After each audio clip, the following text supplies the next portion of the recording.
Diba, maandar na. Mother, may salamat sa Diyos. Diba? Very salamat. Tubig. Yan po. Yan, mapasok na yung tubig. Diba kapag expert ang technician? Oo, magaling. Pero not all the time repairable yung board. Oo. May mga case na hindi repairable.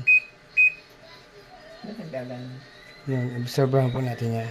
Pero usually po talaga kapag hindi niya repairable yung board, talagang pinapalitan na talaga yan. Nung nakaraan kasi talagang hindi daw pwede nang i-repair. Nabasa daw kasi.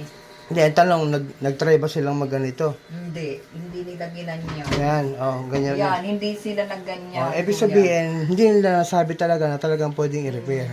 Kasi hindi sila nag-try eh. Opo. Letter A. Galing ni Kuya. So, as of now, umandar na siya. Yung, So, pwede siya magamit na. yan, mapasok na yung tubig niya. Hintayin natin mag-wash kung mag-wash siya. Ito yung water level. Water level. Ayan, ito yung post.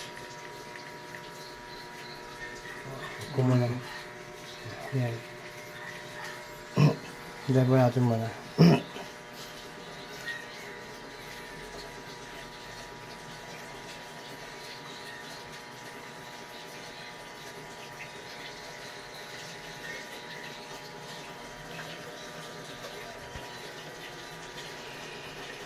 $7 kilo lang siya.